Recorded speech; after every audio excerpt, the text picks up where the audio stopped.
हम पहलू खान के लिए रोते रहते हैं कि हमें तोहफे में नईम की लाश दी जाती है।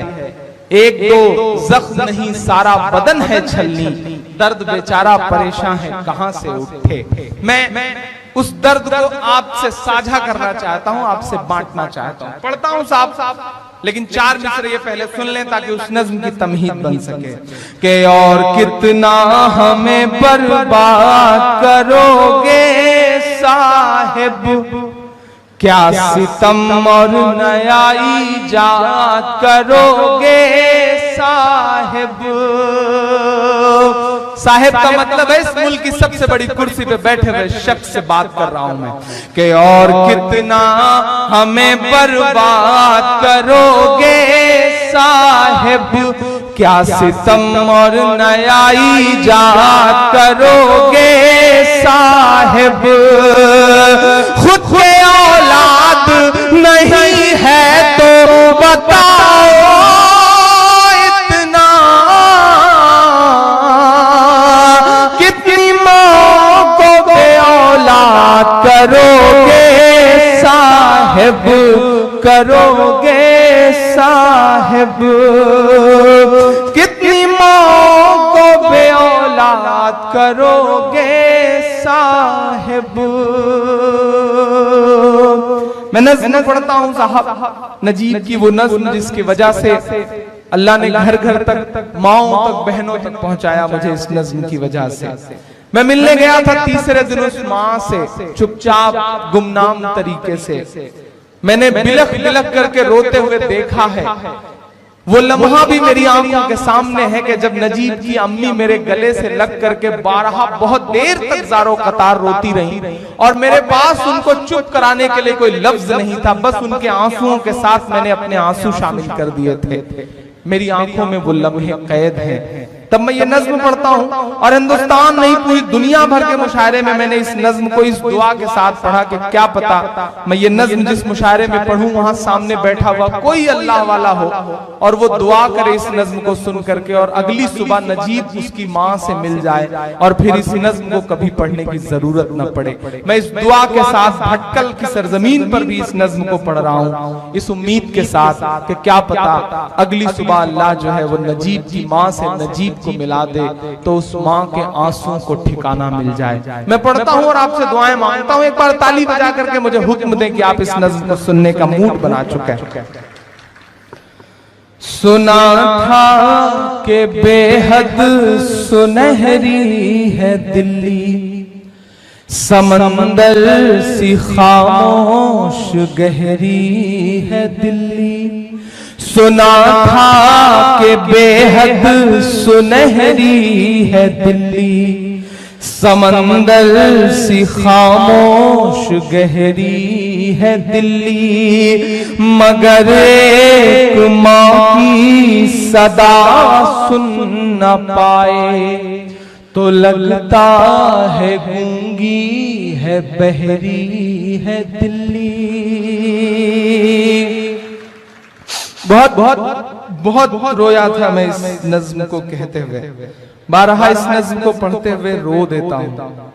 न जाने क्यों मुझे ऐसा लगता है कि अगर नजीब की जगह मेरी अम्मी होती तो नजीब की अम्मी की जगह, गायब नजीब की जगह मैं होता तो, गायब नजीब की जगह कोई गौरव होता, कोई राजेश होता, कोई अनिल होता तो क्या तब भी एक माँ के आंसुओं को ऐसे ही नजरअंदाज कर दिया जाता? नफरतें कहाँ आ गई हैं कि अब माँ के आंसू भी मजहब और जात देख करके तौले जाते हैं, लेकिन माँ के आंसुओं का तो कोई मजहब नहीं होता ना, माँ तो माँ होती है। मैं पढ़ता हूँ साहब और आपसे दुआएं मांगता हूँ कि सुना था कि बेहद सुनहरी है दिल्ली, समंदर सी खामोश गहरी है दिल्ली। मगर एक माँ की सदा सुन न पाए तो लगता है गूंगी है बहरी है दिल्ली। थोड़ी देर के लिए मैं दोस्त से गुजारिश करूंगा कि समोसा और ये चाय थोड़ी देर के लिए इस नज्म तक के लिए बंद कर दें, इन्हें वापस पीछे भेज दें थोड़ी देर। आप सब चूंकि इस नज्म के साथ मेरा इतना दिल जुड़ा हुआ है कि मैं इस नज्म में कोई डिस्टर्बेंस मुझे भी लगता है कि ना हो तो अच्छा है। मैं पढ़ता हूं, आप सुनेगा कि सुना था कि बेहद सुनहरी है दिल्ली, समंदर सी खामोश गहरी है दिल्ली, मगर एक माँ की सदा नहीं पूछता है कोई हाल मेरा, कोई ला के दे मुझे लाल मेरा, कोई ला के दे मुझे लाल मेरा, कोई ला के दे मुझे लाल मेरा। पहला बंद पढ़ता हूं इस नज्म का साथ कि उसे लेके वापस चली जाऊंगी मैं, पलट कर कभी फिर नहीं आऊंगी मैं। हमारे देश के प्रधानमंत्री साहब 3 तलाक के मुद्दे पे अपने चुनावी जनसभाओं में बड़ी बड़ी बातें करते हुए कहते हैं कि हम मुस्लिम बहनों को 3 तलाक के मुद्दे पे उनका हक दिलाना चाहते हैं। मेरा मन करता है भटकल वालों की कभी उनके घर के बाहर, उनकी चौखट के बाहर जाऊं और चिल्ला करके उनसे कहूं कि नरेंद्र दामोदर मोदी साहब, अगर आप सच में मुस्लिम बहनों को उनका हक दिलाना चाहते हैं तो मान लीजिए नजीब की अम्मी को अपनी बहन वापस ला दीजिए अपने भांजे को, तब तो मैं जानूं कि आप सच में हक दिलाना चाहते हैं। वरना ये सियासी लफ्फाजियां अपने पास रखिए। आप मुस्लिम बहनों को 3 तलाक के मुद्दे पे क्या हक दिलाएंगे? आप तो अपनी अहलिया को खुद आज तक शादी का हक नहीं दे सके, तो आप मुस्लिम बहनों को उनका हक क्या दिलाएंगे साहब? रिश्तों का एहसास तलक ना दे पाए, 3 साल में कोई सबक ना दे पाए, 3 तलाक पे अब वो बातें करते हैं जो अपनी बीवी को हक ना दे पाए।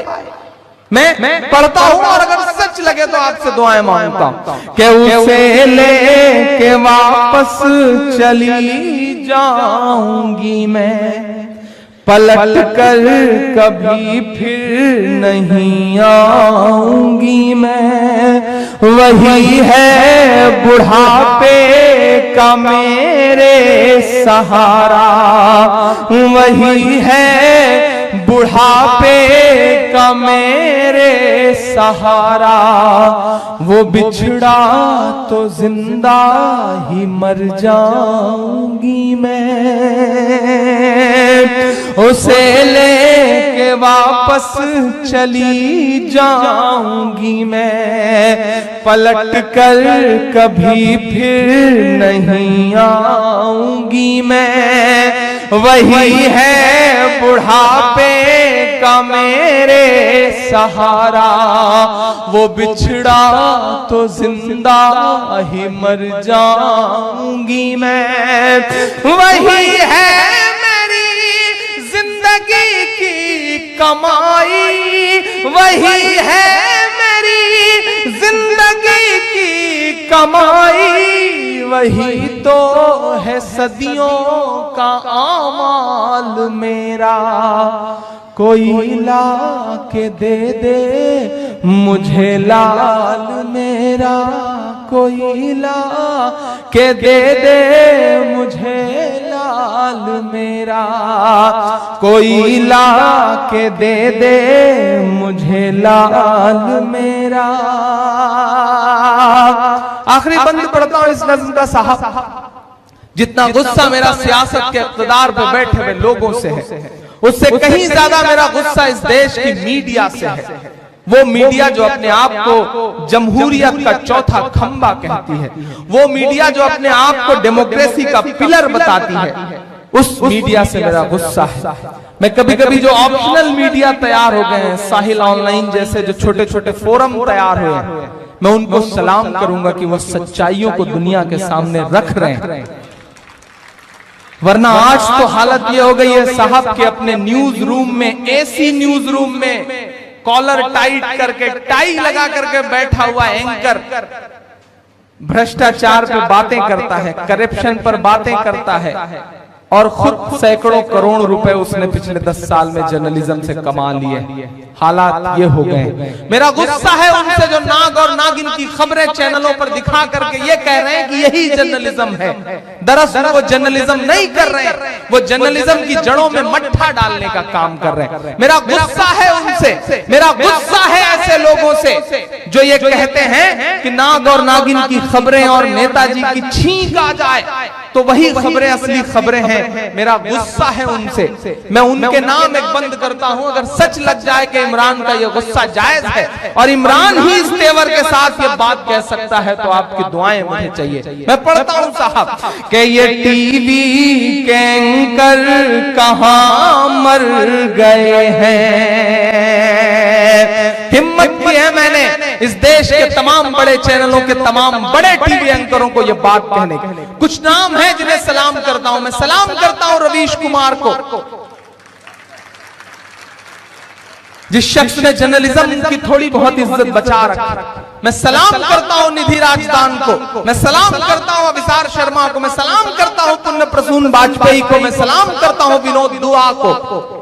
जिन छोटे छोटे लोगों ने छोटी छोटी कोशिशों से जर्नलिज्म की इज्जत बचा रखी है, वरना बाकी जो लोग हैं उन्हें मैं जर्नलिस्ट कम, मुझे तो वो दलाली करने वाले लोग ज्यादा नजर आते हैं, जर्नलिस्ट नहीं नजर आते साहब। ये मेरा गुस्सा है और मैं ये जानता हूं कि ये बोलना बड़ा मुश्किल काम है, मैं जानता हूं कि ये बोलने के नुकसान है, लेकिन शायद मैं इसीलिए तो इमरान हूं।